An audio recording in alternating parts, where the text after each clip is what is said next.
बिस्मिल्लाहिर्रहमानिर्रहीम, अस्सलामुअलैकुम and a very good morning public में आपको खुशामदीद कहूँगी। मैं हूँ अर्मिला हसन। उम्मीद करते हैं आप बिल्कुल ठीक ठाक होंगे, मज़े में होंगे, आपकी सुबह अच्छी हुई होगी। और आज हमने सुबह क्रिकेट के ऊपर बात करनी है। गुज़िश्ता रोज़ जी हमने आपके साथ खबर शेयर की थी कि दौरा पाकिस्तान पर मौजूद जो श्रीलंकन क्रिकेट टीम की सिक्योरिटी है वो खदशात के बाद जो सीरीज़ अधूरी छोड़कर वापस जाने की ख्वाहिश और वफाकी जो वज़ीर दाखिला है मोहसिन नकवी साहब, उनकी फुल प्रूफ सिक्योरिटी और मुकम्मल तहफ़्फ़ुज़ की यकीन दहानी के बाद श्रीलंकन टीम ने अपना दौरा पाकिस्तान जारी रखने का फ़ैसला किया है। और पीसीबी ने जी सीरीज़ के बकिया 2 मैचेस का जो स्केड्यूल है वो भी तब्दील किया था, जिसके तहत दूसरा one day match Rawalpindi cricket stadium में आज होने जा रहा है। पाकिस्तान को जी इस वक्त 3 मैचेस की सीरीज़ में 1-0 की बढ़तरी हासिल है। पहले मैच में सलमान अली आगा ने बड़ी शानदार सेंचुरी स्कोर की, हारिस रऊफ ने बड़ी अच्छी बॉलिंग की और पाकिस्तान को सिर्फ 6 रन से,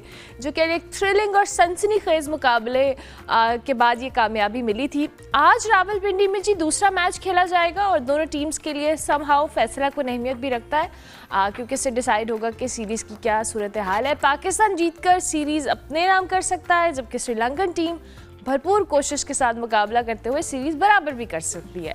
आज के मैच में क्या नई हिकमत अमली अपनाई जाएगी, कौन सा खिलाड़ी बनेगा गेम चेंजर, इन्हीं पहलुओं पर बात करेंगे। लेकिन उसके साथ साथ जो श्रीलंकन की जो क्रिकेट बोर्ड है और उसके साथ जो टीम है, जो मैनेजमेंट है, उनकी कॉरपोरेशन पे साथ साथ उन्होंने जिस तरह से कॉपरेट किया, हमारे जो वज़ीर दाखिला और साथ साथ जो चेयरमैन पीसीबी है मोहसिन नकवी साहब, उन्होंने भी शुक्रिया किया। और फिर प्लेयर्स की भी सुबह कुछ हमने वीडियोस देखी जिसमें वो थैंक यू कर रहे थे श्रीलंकन टीम का, क्रिकेट बोर्ड का। इस पर भी बात करेंगे कि जो नाकाम कोशिश की गई है पाकिस्तान के अंदर डिस्टर्बेंस क्रिएट करने की, और ख़ास तौर पे उस वक्त जब क्रिकेट टीम्स पाकिस्तान में मौजूद है, ज़िम्बाब्वे की टीम भी इस वक्त इस्लामाबाद पहुंची हुई है। जी सैयद मोहम्मद अवैस हमारे साथ मौजूद हैं, उनसे हम बात कर लेंगे। Thank you very much Awais, बहुत शुक्रिया।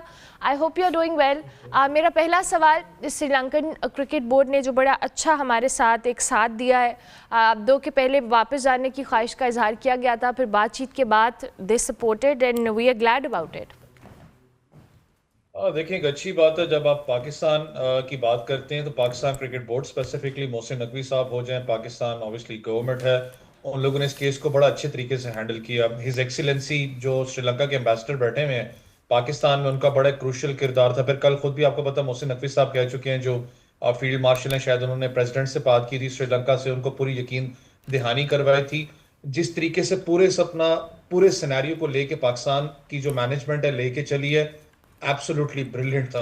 आपको याद हो पाकिस्तान वाहिद कंट्री है जिसने पूरी दुनिया के अंदर प्रेसिडेंशियल सिक्योरिटी इंट्रोड्यूस करवाया था, कोई दुनिया की कंट्री नहीं करवाती। मैं खुद भी नेशनल टीम्स के साथ ट्रैवल करता हूँ, लिटरली दूसरे स्पोर्ट्स की बात करो, हमें कहा जाता है कि आप लोग जो सिक्योरिटी प्रोवाइड करते हो वो कहीं और आपको नहीं नजर आती, उनको और ज्यादा जो सिक्योरिटी प्रोवाइड कर दी गई थी कल भी, क्योंकि इस्लामाबाद में अगर हम देखें तो पता लग रहा था कि फुल प्रूफ सिक्योरिटी है, वो बड़ा रिलैक्स मोड के अंदर नजर आया। फिर कल एक अच्छी बात हुई, कुमार संगाकारा की बात करें, उनका ट्वीट आ रहा था, जो एक उनकी स्टेटमेंट कहीं चल रही थी कि कुछ दोस्त ममालिक भी होते हैं और उनको शायद याद भी होगा पाकिस्तान में बड़े मुश्किल हालात में, जब आपको याद हो तमिल टाइगर्स वाला मामला था, पाकिस्तान ही था जिसने उस मामले को हल किया था। फिर श्रीलंका जब बड़े मुश्किलात से गुजरा था क्रिकेट के अंदर, तो पाकिस्तान ने उनकी बहुत ज्यादा सपोर्ट की है। तो एक अच्छा आपके पास एक यहाँ पर जो कॉम्बिनेशन है। मसला सिर्फ अर्मला मुझे ये था कि ऑन दी अदर हैंड, आप ठीक है आपने सारे मामला किए, इसकी इन्वेस्टिगेशन इस सेंस में होनी चाहिए। न्यूजीलैंड वाला मामला आपको याद हो तो पाकिस्तान ने ईमेल ट्रेस की थी, तो उनको उन्होंने माफी मांग के तो वापस वो खेलने आए थे पाकिस्तान। मुझे सिर्फ इस चीज का था कि आप पूरा का पूरा मैच खेल लेते हो, ये इंसिडेंट उस दिन होता है, अनफॉर्चुनेट इंसिडेंट, आप वापस होटल जाते हो, अगले दिन जाके कोई दोपहर 3-4 बजे के करीब, जो लगभग 3 से 4 या शायद 4 या 5 प्लेयर से जो मुझे अपडेट थी, वो पूरी टीम नहीं, उनको इशू था इस मामले के ऊपर, जिन्होंने रेज किया कि जी सिक्योरिटी का कंसर्न है। अगर आप थोड़ा सा बैकएंड पे चले जाएं तो प्लेयर्स के पास डायरेक्ट ईमेल्स आती हैं, जो उनके स्पॉन्सर्स बैठे होते हैं, जो लीग क्रिकेटर्स हैं या जो एजेंट्स उनके बैठे होते हैं, वो ऑब्वियसली देख रहे होते हैं। लेकिन अगर ज्यादातर क्रिकेटर्स की बात करें वो नहीं देखते, एजेंट्स ज्यादातर राब्ते में रहते हैं पूरी दुनिया के साथ, क्रिकेट की जो क्रिकेट लॉबिंग के साथ। तो उसको कहीं ना कहीं से तो वो या तो व्हाट्सएप आया होगा या ईमेल आई होगी, उसको ट्रेस करना जरूरी है, वो आखिर आई कहां से, ताकि कम से कम आप उसको एक निकाल सकेंगे निचोड़ के, यार ये हुआ कहां से बैकएंड पे, सबको ये मामलात का पता है कि सबसे ज्यादा ब्लैकमेलिंग लॉबिंग आईपीएल के थ्रू होती है। आई हम एग्री। इसलिए बात करते हैं ना कि पाकिस्तान जहां पर हम इतनी अच्छी लॉबिंग बहुत अच्छी पाकिस्तान की चल रही है पूरी दुनिया के अंदर, चाहे आप इस वक्त पॉलिटिकल करें, चाहे आप क्रिकेट वाइज स्पोर्ट्स वाइज कर लें, लेकिन अगर आप स्पोर्ट्स के अंदर अपने आप को ज्यादा स्ट्रांग करना चाहते हो तो आपको वो चीज करनी पड़ेगी जो आईपीएल अब ड्राफ्टिंग के प्रोसेस से निकल के, तो आपको पता है प्लेयर्स की ऑक्शन पे चला गया हुआ है। ऑक्शन का फायदा क्या होता है कि आप बड़े से बड़े नाम को अट्रैक्ट करते हो, वो मजबूर भी होता है खेलने के लिए।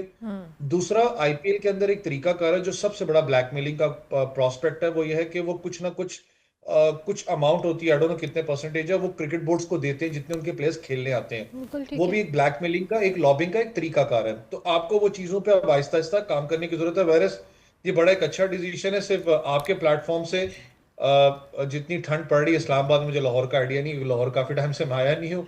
पाकिस्तान में उस दिन भी 2:30 बजे मैच स्टार्ट हुआ था इस्लामाबाद में, तो ज्यादातर यहाँ पर फैमिलीज आती हैं या बच्चे आते हैं, स्कूल स्कूल गोइंग है या ऑफिस स्टाफ आता है, क्योंकि वो वीकडे के अंदर मैच हो रहा था। जितनी उस दिन सर्दी थी, यकीन माने पहली इनिंग्स के बाद ज्यादा लोग स्टेडियम से निकल गए थे। उन्होंने ये रिक्वेस्ट की कि क्रिकेट बोर्ड से कि यहाँ तो मैच थोड़ा सा पहले स्टार्ट कर लिया करें, क्योंकि literally it was freezing. Ground में जब खेल रहे होते तो वो सिनेरियो डिफरेंट होता है, क्योंकि आपकी बॉडी हीट अप हो रही या थी, आप रन कर रहे होते हो। बाहर बैठ के लिटरली जैकेट पहने हुए भी हालत खराब हो रही थी, ये आपको शायद आवाज से पता लग रहा हो। Seriously it was freezing. तो थोड़ा सा शायद क्रिकेट बोर्ड को मैं कहता हूँ इस चीज पे देखने की जरूरत है। हाँ, और साथ साथ चलें, वो तो अब क्रिकेट बोर्ड पे तो हम रिक्वेस्ट करें, लेकिन जो फैमिलीज जा रही हैं देखने, वो भी अपनी उसके लिए इंतज़ाम करके जाएं। आज भी चूंकि मैच होगा, एंड आई बिलीव इस्लामाबाद में वाकई बहुत सर्दी है। लाहौर में वैसे इतनी ज़्यादा नहीं है, हम एक सिंगल लेयर से काम चला रहे हैं। सो या let's hope for the best जी। अच्छा, अब हम पहले मैच की बात करते हैं। हमें एज है अवैस, हमने जीता है पहला मैच और अच्छे तरीके से जीता है, इन अ वे कि बड़ा थ्रिलिंग मैच था, कुछ अच्छी परफॉर्मेंस थी। हमने पहले भी बात की कि एक टीम की तरह हमें खेलते हुए आए, सब ने अपनी अपनी कंट्रीब्यूशन उस जीत के अंदर किरदार अदा किया। सलमान अली आगा हो, नवाज़ हो, हारिस हो, बाबर हो, सबकी कंट्रीब्यूशन रही है। आज का मैच आपने खुद भी कहा था, आई रिमेंबर, कि श्रीलंकन टीम भी अब फुल स्ट्रैटेजी और प्लानिंग के साथ या एग्रेशन के साथ मैदान में उतरेगी। देखिए, टॉस बड़ा मैटर करता है। सबने उस दिन भी बात की, क्योंकि ड्यू फैक्टर ज्यादा था। रोप को बहुत ज्यादा यूज किया जा रहा था, फिर टॉवल आप जिस तरीके से बॉल के ऊपर देखिए, अगर आप टॉवल्स यूज हो रहे थे, दैट शोज के ड्यू फैक्टर बहुत ज्यादा। मैं खुद भी ग्राउंड में मौजूद था, वो नजर आ रहा था। तो जो कॉम्बिनेशन हमने उस दिन खिलाया था, I guess this was the best combination, क्योंकि अगर स्पिनर्स की बात करूं सेकंड इनिंग्स के अंदर तो बॉल ग्रिप नहीं होता। पाकिस्तान के लिए टॉस जीत के अगर कोई भी टीम होती तो वो यही कोशिश करती, पहले बॉलिंग करवाती और फिर जाके वो चेस करने जाती। अच्छी बात है कि पाकिस्तान फुल अपनी पेस बैटरी स्ट्रेंथ के साथ गया था। हारिस रऊफ की बात करें, वो ज्यादा आपको पता है अंडर बॉल वाटर्स रहे हैं, लेकिन उन्होंने एक बात बड़ी अच्छी की कि लेट आए पर दुरुस्त आए, कि डोमेस्टिक क्रिकेट खेलने का मुझे बहुत ज्यादा फायदा हुआ। यही होता है जब आप डोमेस्टिक क्रिकेट में जाते हो, वहां पर आप अपने खामियों पे काबू पाते हो और साथ में काम करते हो कि यार मेरी आखिर मुश्किलात क्या थी, मैं कहाँ पर स्ट्रगल करता हुआ ज्यादा मैं नजर आ रहा था, मैंने काम किस पे करना है। क्योंकि जब आप आसान अल्फाज में, जब हम गाँव में भी जाते हैं ना, तो हम क्रिकेट खेलते हैं, तो वहां पर भी गांव में भी लड़के कहते हैं अच्छा ये पाकिस्तान खेला भाई, इस कंट्री के लिए खेला, ऐसी की तैसी दिखाते हैं इसको हम क्या है, क्योंकि वो टसल होती है ना। एक अच्छी बात है कि वो बताते हैं कि यार हम भी हैं यहाँ पर, टफ टाइम देने के लिए तैयार हैं। तो ये चीज अच्छी होती है जब आप डोमेस्टिक क्रिकेट के अंदर जाके इन चीजों के ऊपर काबू पाते हो। वेरस ओपनिंग के अंदर थोड़ा सा फखर जमान की बात करना चाहूंगा। फखर उस दिन बॉडी लैंग्वेज उनकी डाउन लगी, चाहे वो कैच ड्रॉप पे बहुत से लोगों ने कहा कि one of the gun fielders है पाकिस्तान का, लेकिन वो कैच नहीं था, क्योंकि क्योंकि हवा भी चल रही थी, उस एयर फ्लो के अंदर कैच लेना इतना आसान नहीं था, बॉल मूव कर रहा था। लेकिन जब आप उनकी बैटिंग की बात करते हैं तो बैटिंग के अंदर भी उनका जो एक फ्लेवर जो लेके चलते हैं, एग्रेसिव है, वो चीज नजर नहीं है। थोड़ा डिफरेंट फखर जमान नजर आते, शायद बहुत ज्यादा ना डिफेंसिव मोड के अंदर चले गए हुए थे। आई डोंट नो बाहर से मैनेजमेंट से उनको क्या अपना इंस्ट्रक्शंस दी गई थी, क्योंकि ये फखर जमान नहीं। अगर आप चाहते हैं फखर जमान वो फखर जमान रहे, तो उनको प्लीज अपनी गेम खेलने दें। सब बात करते हैं, जितने कोचेज आज तक आए, इन्होंने एक ही बात की कि यार पता है 1 मिनट अप है 1 मिनट डाउन है, लेकिन बड़े मैच का प्लेयर है। चाहे चैंपियंस ट्रॉफी की बात कर लें, चाहे न्यूजीलैंड के खिलाफ जो आपको याद हो 400 प्लस मैच था, उसके अंदर सिंगल हैंडेडली वो ले गए थे, तो बड़ा मैच का प्लेयर है, उसको अपनी इनिंग्स को खेलने दें। साइम अयूब स्ट्रगल तो कर रहे हैं, लेकिन जितना कॉन्फिडेंस उनको पाकिस्तान क्रिकेट बोर्ड दे रहा है, क्योंकि उनके पास एक एज है, बॉलिंग अच्छी करवा जाते हैं, पॉइंट के फील्डर भी बहुत अच्छे हैं। लेकिन जब मिडल ऑर्डर की बात आती है तो जो लेजी अपना, या तो कर लें कि नॉट लेजी थर्टीज, आप बात कर लें कि थोड़ा सा बाबर आजम का जो थर्टीज वाला मामला, उसको क्रॉस नहीं कर पा रहे। वो साइकोलॉजिकल इफेक्ट है या क्या मामलात हैं, क्योंकि ही इज बड़े प्लेयर हैं, सब उन पे बात करते हैं। मुझे कल भी एक शो के ऊपर मुझे कहा गया कि बाबर आजम की टेक्निक ठीक कराने पे जब हम कुछ टेक्निक उनकी बात करते हैं कि उनकी टेक्निक लिटरली डिफरेंट, अगर बाबर आजम को पहले मैं देखूं जब बाबर आजम थे तो उनकी टेक्निक और अब की टेक्निक में फर्क है। तो क्यों कहेंगे? क्योंकि वो बड़े प्लेयर हैं, उनको कोई कहता नहीं है। ये चीज शायद मुझे दिमाग से है, सबको निकालनी पड़ेगी। देखिए, बड़ा प्लेयर हो जो भी हो, गेम से बड़ा कोई नहीं है। जब तक आप उसको बताओगे नहीं कि यार आपका ये फ्लॉ का मसला आ रहा है, मैं नहीं होता कहने वाला, कोई भी जो कोच बैठा हुआ है पाकिस्तान क्रिकेट को, ऑब्वियसली बड़े नाम है, आप जब तक फ्लॉ नहीं बताओगे वो नहीं उस पर काबू पाएगा। मसला ये है कि वो इतने मैच्योर क्रिकेटर हो चुके हुए हैं इस वक्त इन पोजीशन के ऊपर, चाहे बाबर हो कोई भी प्लेयर हो, उसको आप उसके टेक्निक उसकी ठीक नहीं कर सकते क्योंकि वो उस फ्लो के अंदर चलता हुआ आ रहा है अपनी यंग एज से। ये तो काम होता है अंडर 17 अंडर 19 लेवल के ऊपर जो हम नहीं कर पाते। लेकिन बड़ा प्लेयर है, उसने स्कोर भी किया हुआ है। आई होप कि वो जो उसका रेस्टलेस 30s है उससे निकल के वो आगे बड़ा स्कोर करे, क्योंकि बहुत अरसा हो गया, 120 शायद इनिंग्स होगी, 110 इनिंग्स के आपने बाबर को देखा नहीं भी बड़ा स्कोर करते हुए, तो वो या भी प्रेशर आपके ऊपर माउंट कर रहा होता है।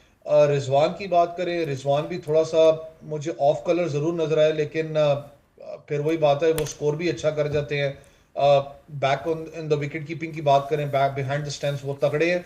लेकिन सलमान अली आगा की बात करना चाहूंगा कि इतने प्रेशर के अंदर बावजूद रहने, मुझे पता T20 उसका फॉर्मेट नहीं है, उसको सूट नहीं करता, लेकिन तब भी आके वो जो प्रेशर होता है ना कप्तानी का, पाकिस्तानी कप्तानी इसलिए कहते हैं पाकिस्तान कप्तानी हो चाहे प्लेयर हो, खेलना आसान नहीं है। आपने सोशल मीडिया को मैनेज करना है, आपने फैन प्रेशर को मैनेज करना है, आपने जिस भी सर्किट के अंदर पाकिस्तान क्रिकेट के रोगे चाहे मैनेजमेंट में, आपने इन चीजों को फेस करना है। उस चीज के अंदर रह के आप स्कोर करो back to back South Africa के खिलाफ। उस दिन भी 93 पे शायद हमारे 4 आउट थे, 96 पे। वहां से आके इनिंग्स को बिल्ड करना हुसैन तलत के साथ स्पीक्स के यार, आपका जो नर्व को जो आप एकदम जो अपना काबू में रखते हो वो नजर आपको आया। हुसैन तलत की बात करें तो मुझे पता है बहुत से लोग तनकीद भी करते हैं, मेरे खुद वो टीम का हिस्सा रहा बलूचिस्तान के अंदर रीजन में भी, मंजा हुआ क्रिकेटर, लॉन्गो फॉर्मेट का क्रिकेटर है, T20 का मैं नहीं कह सकता उसको, वनडे का बहुत अच्छा प्लेयर है, लेकिन यूटिलाइजेशन मुझे समझ में नहीं आती कि he is a good batting allrounder, bowling भी अच्छी वो करवा जाता है। अगर आप पूरे सीरीज के अंदर उसको ओवर नहीं देते हो, पूरे पूरे मैच में अगर ओवर नहीं देते हो, उसको आखिरी ओवर दे जाते हो जहां पर वो मार भी खा जाता है, तो कप्तानी की नजर आता है कि जो शायद रीडिंग उस वक्त जो सी थी वो डिस्टर्ब हुई, वो नहीं होनी चाहिए थी। तो ये बहुत सी चीजें हैं जिसमें पाकिस्तान टीम को शायद काम करने की जरूरत है, लेकिन ओवरऑल ऑब्वियसली विनिंग एक कॉम्बिनेशन है, इसको आप चेंज नहीं करना चाहोगे। अच्छी बात है कि आपके नवाज भी परफॉर्म कर रहा है। शाहीन मुझे पता थोड़ा सा रन उन्होंने जरूर लीक किए हैं, हारिस रऊफ अच्छा परफॉर्म कर गया, नसीम शाह थोड़े सॉफ्ट कर रहे हैं, लेकिन विनिंग कॉम्बिनेशन इसको आप चेंज नहीं करना चाहोगे। लेकिन मेरे लिए टॉस जरूर मैटर करेगा कि अगर आज पाकिस्तान टॉस जीतता है, हमारी कोशिश ये जरूर होगी कि हम पहले बॉलिंग करवाएं, क्योंकि ड्यू फैक्टर वाला जो मामला है वो थोड़ा डिस्टर्ब करेगा, खास करके जब आप स्पिन को खिलाते हैं। श्रीलंका का ये इशू था कि स्पिनर श्रीलंका के पास अगर बॉलिंग यूनिट की बात करें तो 5 से 6 उनके पास बॉलर्स थे, 5 बॉलर्स थे, लेकिन छठा उनके पास कोई बॉलर मौजूद नहीं था। अगर उनको मार पड़ने later on the inning start हुई तो उसको कम बैक कैसे करना उस पर स्ट्रगल कर रहे थे, तो बड़ा इंपॉर्टेंट होगा टॉस मेरे लिए। ठीक है, टॉस की इम्पोर्टेंस अपनी जगह मौजूद है, एज यू सेट के एक ड्यू फैक्टर है जिसकी वजह से पाकिस्तान को पहले बॉलिंग की तरफ ऑप्ट करना चाहिए। अच्छा, श्रीलंकन टीम के हवाले से भी आपने जैसे कहा कि उनको बड़ा एज है और अब वो चूँकि पहले मैच में दे हैव जज्ड, उनको आइडिया हो गया है कि क्या सूरत हाल है, और पाकिस्तान जिस विनिंग कॉम्बिनेशन के साथ मैदान में उतरा है, ये आज जो स्ट्रैटेजी पाकिस्तान अपनाएगा, obviously they would have a counter strategy about it. So उसके हवाले से भी आप क्या समझते हैं कि हमें उनकी स्ट्रैटेजी क्या हो सकती है और हमें कितना प्रिपेयर्ड रहने की ज़रूरत है? देखिए, श्रीलंका हमेशा एक टफ ओपोनेंट है। हमेशा हम बात करते हैं ना कि अंडरडॉग, आप डॉग कर लें, अंडरडॉग कर लें टीम इसको, या टाइगर्स की बात करें तो श्रीलंका बड़ी तगड़ी साइड है, मंजी भी साइड है एशिया के अंदर। डार्क हाउस कह सकते हैं क्योंकि ज्यादा नाम नहीं है इनका, लेकिन एक तगड़ी साइड है। सबको पता है कि उनके पास सारे टिक अपना होते हैं, चाहे पेसर्स की बात करें, स्पिनर्स उनके पास one of the best spinners इस वक्त दुनिया को उनके पास मौजूद है। बैटिंग में थोड़ा सा शायद मुझे नजर आता है कि मिडिल ऑर्डर के अंदर उनको कमी महसूस होती है। अगर आप ओपन की बात करें, निसांका उनके पास मौजूद है, 78 या 76 की जो पार्टनरशिप थी इनिशियली, तो लगा उस वक्त कि यार वही जो मैंने आपको कहा ना कि बॉल ग्रिप नहीं हो रहा था, ड्यू फैक्टर था, तो ये इजीली चेस हो जाएगा, लेकिन वो हारिस रऊफ उनको वापस मैच में पाकिस्तान को ले आए। जब मिडिल ऑर्डर में आप बात करते हैं तो मिडिल ऑर्डर में उनके पास मुझे शायद शनाका जैसे बैट्समैन की कमी महसूस होती है, जो उनके 5वें 6ठे नंबर पे, जो कि एग्रेसिव इनिंग्स, जो सीनियर एक प्लेयर होता है ना जो कि लेके चलता है आगे।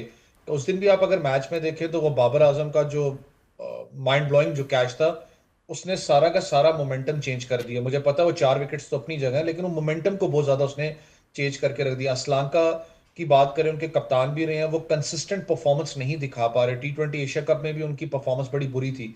तो वहां पर जो है ना कि उसके बाद मैं कह रहा हूँ कि स्लॉट जैसे असलांका, उनके पास एक अपना शनाका की बात कर रहा हूँ, जो उनके कप्तान खुद भी रहे हैं, एग्रेसिव प्लेयर है। उन जैसे प्लेयर की कमी आपको महसूस शायद श्रीलंका टीम को होती है, क्योंकि उस दिन भी अगर आप हसरंगा की बात करें तो जितना वो ले के इनिंग्स को चले थे, उन्होंने 50 स्कोर किया था। उनकी बात करें, one of the best spinners in the world है। अगर उनके साथ उस वक्त शायद एक सीनियर प्लेयर खड़ा था तो मैच आपके हाथ से निकल चुका हुआ था। उनका आउट होना, वो सारा का सारा मैच का प्रेशर जो उनसे वो बर्दाश्त नहीं कर पाई श्रीलंकन टीम। तो इसलिए वो जो बैटिंग ऑर्डर के अंदर मैं कहता हूँ इनको काम करने की जरूरत है। वेरस बॉलिंग के अंदर इनिशियली आप चमीरा की बात कर लें, आप उनके दूसरे पेस बैटरी की बात करें, तो उन्होंने जिस तरीके से विकेट टू विकेट उस दिन बॉल्स करवाई हैं, सीम का यूज किया, स्लोअर वंस की बात करें, क्रॉस ऑफ द सीम, बड़ा अच्छा एक स्टार्ट उनको बड़ा तगड़ा मिला था इनिशियली। मैं कह रहा हूँ जब 96 पे आपके 4 खिलाड़ी आउट हो चुके थे, जब वो सलमान अली आगा ने आके अच्छी इनिंग्स खेली, हुसैन तलत का वो अगर एलबीडब्ल्यू ना होता तो शायद सिनेरियो डिफरेंट होता। जब वो प्रेशर प्रेशर जब बिल्ड हो रहा था इन पे, तब वहां जाके उन्होंने मैच को लूज किया श्रीलंका ने। तो शायद डेप्थ के अंदर भी उनके पास वो शायद स्किल मौजूद नहीं था कि वो वापस श्रीलंका टीम को लेके आ सके। क्योंकि 350 is a very good total on Pindi, और ये चेज भी होता है। जहां ड्यू फैक्टर होगा वहां ये चेज भी होगा, क्योंकि विकेट ही ऐसी है। तो आज भी अगर पाकिस्तान टॉस फॉर इंस्टेंस अगर हारता भी है, पाकिस्तान अगर बैटिंग करने पहले जाता है, तो पाकिस्तान को जेहन में रखना पड़ेगा कि 300 क्रॉस करना है आपने। अगर आप 300 क्रॉस करोगे तो आप इनको प्रेशर में डालोगे। 240 250 वो टोटल नहीं होगा। उस दिन भी आप देखें, कम से कम आप 5 या 6 रन से शायद आप मैच हारे हैं। तो दैट शोज कि इस विकेट के अंदर दूसरी इनिंग्स में भी कितना ज्यादा सपोर्ट है बैटिंग के लिए। बिल्कुल सही है, एंड यू सो राइट कि हमें उस चीज़ को करना पड़ेगा। अच्छा, अवैस, हमने पहले ये किया है कि जब लास्ट हम ओडीआई सीरीज़ खेल रहे थे, और मैंने कल भी ये सवाल किया था अपने एनालिस्ट से कि हमारा एक विनिंग कॉम्बिनेशन था, हमने उस कॉम्बिनेशन के साथ ही अगले दिन हमें कुछ अपनी स्ट्रैटेजी या प्लानिंग करनी चाहिए थी, बट हमने उसके अंदर चेंजेस की और वो चेंजेस हमें कॉस्ट किए समहाउ। आप समझते हैं या आपको लगता है कि आज शाहीन शाह अफरीदी इस हवाले से कोई चेंजेस कर सकते हैं, कुछ एक्सपेक्टेड है? देखें, हम ही हैं टीम जो कि हमेशा जानी जाती है कि जब तक पैनाडोल ना हो तब तक आप मैच ही देख सकते हैं, आखिर तक बिठा के रखते हैं, कुछ पता नहीं होता अगले मैच में क्या होगा क्या नहीं होगा। पिछले अगर आप बात करें तो मैं खुद हैरान था, इस सीरीज की बात नहीं कर रहा, पिछली पिछली सीरीज की सीरीज बात कर है। रहा हूँ। मोहम्मद वसीम जूनियर को आप बहुत अरसे के बाद वापस लेके आए। उसने 144 को टच भी किया, बैटिंग से 9-10 रन किए थे, क्योंकि बहुत कम बॉल्स पड़ी हुई थी, शायद 12 किया था, मुझे याद नहीं है। या तो उसको आपने अचानक अगले मैच में ड्रॉप कर दिया, रीजन मुझे समझ में नहीं आई। तो कुछ पता कोई नहीं होता, विनिंग कॉम्बिनेशन कभी भी आप चेंज नहीं करते हो। लेकिन ये पाकिस्तान टीम है, शायद आज कर जाए कॉम्बिनेशन चेंज, क्योंकि इब्रार और वसीम का ये आ रहा था कि वो बीमार हैं, उनको बुखार है, तो उसके मैच नहीं खिलाया गया था, वो फुल फिट है। कॉम्बिनेशन आप ओडीआई के अंदर, फिर मैं कह रहा हूँ कि आप चेंज कर सकते हो। मुझे पता है एक चीज तो होती है कि आप क्लीन स्वीप करो तो आप टॉप 5 के अंदर वापस आ जाओगे, चौथे नंबर पर पाकिस्तान टीम आ जाएगी। अगर आप विनिंग कॉम्बिनेशन को आप चेंज करना चाहते हो तो इसमें हर्ज कोई नहीं है। इस सेंस में कह रहा हूँ कि आपका वर्ल्ड कप जो 2027 के अंदर है, बहुत ज्यादा टाइम इस वक्त वनडे क्रिकेट का पड़ा हुआ, तो आप कॉम्बिनेशन को टेस्टेड कर सकते हो। आपको पता है बाहर हसीबुल्ला बैठा है, फैसल अकरम के लिए मैं कहता हूँ ओडीआई क्रिकेट बहुत अर्ली है, उसको अगर आप लेके आप आते हैं। फैसल बाहर हसीबुल्ला है, उसके अलावा मोहम्मद वसीम जूनियर बाहर बैठे हैं। मैं खुद भी चाहूंगा हसीबुल्ला को एक चांस जरूर देना चाहिए। एक मंजा हुआ क्रिकेटर डोमेस्टिक के अंदर, साथ रख के बाहर बिठा के जंग लगाने से बेहतर है कि एटलीस्ट उसको टेस्ट करें, पता लग जाए कि कितना कैलिबर उसके अंदर है कि इंटरनेशनल पे परफॉर्म कर सकता है। तो ये बड़ा इंपॉर्टेंट होगा पाकिस्तान। लेकिन जो मुझे स्ट्रैटेजी समझ में आती है, क्योंकि विनिंग कॉम्बिनेशन आप नहीं चेंज करोगे, आप इसी कॉम्बिनेशन के साथ जाओगे और आपकी कोशिश होगी कि हम इसको 3-0 इंशाल्लाह जीतने में कामयाब हो। इंशाल्लाह इंशाल्लाह। Thank you very much Awais, बहुत शुक्रिया कि आपने मुझे ज्वाइन किया। सैयद मोहम्मद अवैस हमारे साथ मौजूद थे, स्पोर्ट्स एनालिस्ट। इस वक्त आज पाकिस्तान वर्सेस श्रीलंका, जो कि मैच पोस्टपोन हुआ था, आज रावलपिंडी स्टेडियम में खेला जाएगा। Let's hope for the best. Break लेते हैं, ब्रेक के बाद वापस आते हैं। Welcome back to good morning public ji. Break के बाद वापस आ गए। आज 14 नवंबर है और दुनिया भर में आलमी यौम डायबिटीज़ यानी वर्ल्ड डायबिटीज़ डे मनाया जाता है। दिन जो इस खामोश लेकिन ख़तरनाक बीमारी के बढ़ते हुए फैलाव के हवाले से बात की जाए, इसके इम्पैक्ट के हवाले से बात की जाए और एहतियाती तदाबीर के हवाले से अवेयरनेस क्रिएट करने के लिए मखसूस किया गया। आलमी इदारा सेहत के मुताबिक जी दुनिया भर में इस वक्त 537 मिलियन, जिसे आप कह सकते हैं 54 करोड़ से ज़ायद अफराद डायबिटीज़ का शिकार है। और अंदाज़ा ये है कि 2030 तक ये तादाद 64 मिलियन तक पहुंच जाएगी या इससे भी तजावुज़ कर सकती है। पाकिस्तान की जी सूरत हाल आलमी सतह पर मज़ीद तशवीशनाक है और इंटरनेशनल जो डायबिटिक फेडरेशन के मुताबिक इस वक्त पाकिस्तान में जो यंग लोग हैं, बालिग आबादी है, उसका तकरीबन 3 करोड़ 45 लाख अफराद डायबिटीज़ में मुब्तला है। और इस एतबार से पाकिस्तान दुनिया भर के उन ममालिक में आता है, 3 बड़े ममालिक में आता है जहाँ पर डायबिटीज़ तेज़ी से फैल रही है। ये बीमारी दिल, गुर्दों, बिनाई, असाब इस पर डायरेक्टली इम्पैक्ट डालती है। और ज़्यादा जो वज़न है, जिसे हम ओबेसिटी कहते हैं, गैर सेहतमंद जो आपकी लाइफस्टाइल है, आपकी फ़िज़िकल एक्टिविटी का ना होना है, और जो हमारा एक मॉडर्न लाइफस्टाइल है, वो अहम अवामिल है और इस वबा को तेज़ी से संभव फैला भी रहे हैं। क्या पाकिस्तान डायबिटीज़ के बढ़ते हुए दबाव को संभालने के लिए तैयार है? क्या हमारे लाइफस्टाइल में चेंजेस इस वबा के ख़िलाफ़ संभव असल हल बन सकती है? इसी पे हम बात करेंगे। डॉक्टर कमर सजाद हमारे साथ मौजूद हैं, असिस्टेंट प्रोफेसर हैं endocrinology, Fatima memorial college and hospital. Thank you very much जी, बहुत शुक्रिया आपका। सर, आज 14 नवंबर है, ज़ाहिर है वर्ल्ड डायबिटीज़ डे है। अवेयरनेस के लिए मैं चाहूँगी पाकिस्तान की जो कुछ स्टैटिस्टिक्स हमने बताए हैं, आप हमें बेहतर तौर पे बता सकते हैं कि हम कहाँ स्टैंड करते हैं और जितनी तेज़ी से ये फैल रही है, क्या हमें इस चीज़ का इदराक है? Thank you so much. अगर हम बात करते हैं कि इंटरनेशनल डायबिटीज़ फेडरेशन की 2025 का अगर हम डाटा, अभी जो रीसेंट कॉन्फ्रेंस हुई है, अगर हम अडल्ट की बात करते हैं, पाकिस्तान इस दुनिया में नंबर 1 के ऊपर है। अगर हम अडल्ट की बात करते हैं, एज स्टैंडर्डाइजेशन एक ऐसा लफ्ज़ है कि जो आपके अडल्ट हैं तो वो दुनिया में इस वक्त नंबर 1 के ऊपर है। Pakistan is now the capital of the diabetes. बिल्कुल ठीक है। और जिस तेज़ी से फैल रही है, इस हिसाब से 2050 में भी ये डाटा शो करता है कि Pakistan is at the top number. अगर हम नंबर के हवाले से बात करें, ओवरऑल नंबर के हवाले से बात करें, तो Pakistan stand at the 3rd number. और इससे 26% पेशेंट ऐसे हैं कि जो अभी तक अनडायग्नोज हैं और वो हमेशा प्रेजेंट करते हैं विद दी पेचीदगियों के साथ, कॉम्प्लिकेशन के साथ। कोई ऐसा मरीज़ आता है जिसको हार्ट अटैक आया, जिसकी बनाई का मसला है, जिसकी नज़र का मसला है, जिसके पाँव वगैरह सुन होते हैं, तो वो विज़िट करते हैं तो पता चलता है कि पेशेंट उसको पहले से डायबिटीज़ है। तो अगर हम डाटा स्टैटिकल एनालिसिस करें तो 26% पेशेंट ऐसे भी हैं जिनको पता ही नहीं कि हमें डायबिटीज़ है। और उससे भी एक नंबर एक ऐसा है जिसको हम कहते हैं पेड ग्लूकोज टॉलरेंस।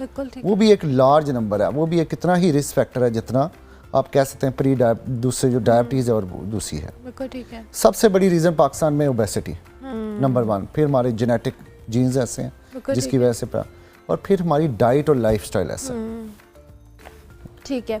अच्छा डॉक्टर साहब, अभी आपने डाइट और लाइफस्टाइल की बात की, लेकिन अभी उससे पहले आपने जो स्टैटिस्टिक्स बताए हैं यंग अफराद के, आप दुनिया भर में अगर हम पहले नंबर पे हैं तो इसकी रीज़न क्या ये सिर्फ 3-4 हैं कि जेनेटिक्स हैं, हमारा लाइफस्टाइल है, या और भी फैक्टर्स हम इसमें इंक्लूड कर सकते हैं?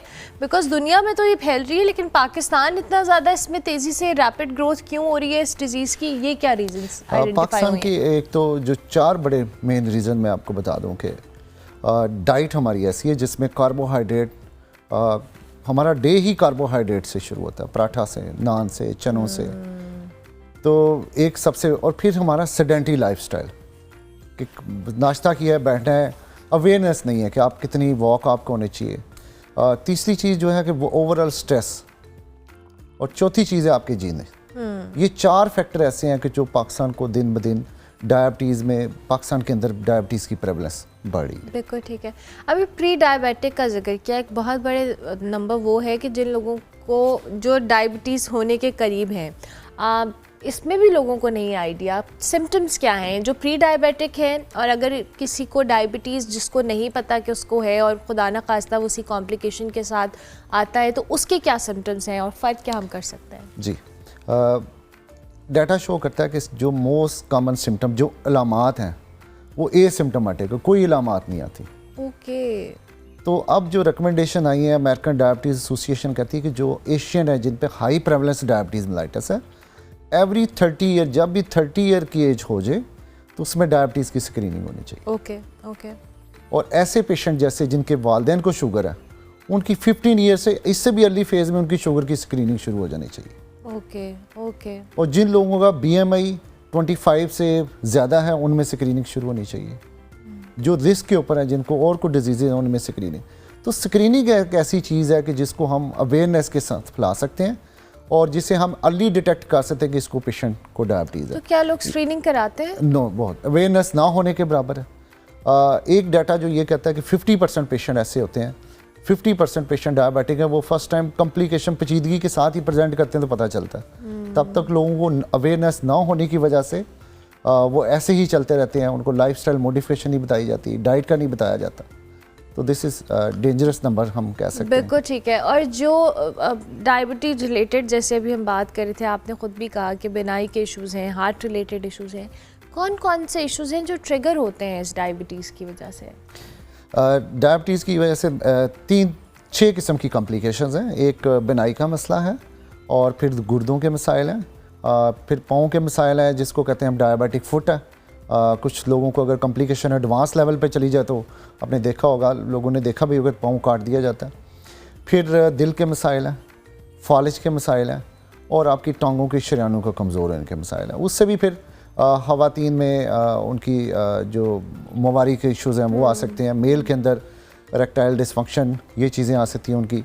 और साइकोलॉजिकली इम्पैक्ट बहुत ज़्यादा होता है डायबिटीज़ की वजह से, उनकी कॉस्ट ऑफ द मेडिसिन की वजह से, और ओवरऑल इम्पैक्ट जो है वो ज़्यादा होता है। बिल्कुल ठीक है। अब क्या क्या जाए डायबिटीज़ को प्रिवेंट करने के लिए, क्या क्या हम अपने लाइफस्टाइल में बेहतरी कर सकते हैं? और जिनको अगर प्री डायबिटिक हैं वो क्या करें? डायबिटिक पेशेंट्स जो हैं वो इस लाइफस्टाइल को मॉडिफाई कैसे करें? जितनी डायबिटीज़ प्रेवलेंट है पाकिस्तान में, उतनी ही हमारी ओबेसिटी है। ओबेसिटी का मतलब है कि बॉडी मास इंडेक्स आपका 25 से ज़्यादा हो। बाकी मुल्कों में 28 से ज़्यादा किया जाता है, लेकिन एशियन में 25 कट ऑफ वैल्यू है। बिल्कुल ठीक है। और वो वाली ओबेसिटी जो सेंट्रल ओबेसिटी है। तो अगर एक प्री डायबिटिक पेशेंट है, अगर उसको पता है कि उसकी इम्पेयर्ड ग्लूकोज आ रही है, अगर वो सिर्फ 5 to 10% वेट अपना काम कर लेना, तो उसकी जो प्री डायबिटिक कंडीशन है that can be reverse back. Okay okay. Only the weight loss. बिल्कुल ठीक। अगर आप लाइफस्टाइल मॉडिफिकेशन कर लें simple, your diabetes can be reverse back.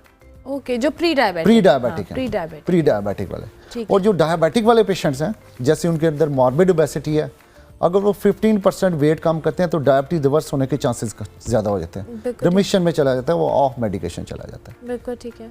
Simple अगर हम उनको ये कह दें कि आप अपनी वेट कम करें, लाइफस्टाइल मॉडिफिकेशन करें, सेडेंटरी लाइफस्टाइल से आउट आएँ, एक वीक के अंदर कम से कम 150 मिनट्स वॉक होनी चाहिए।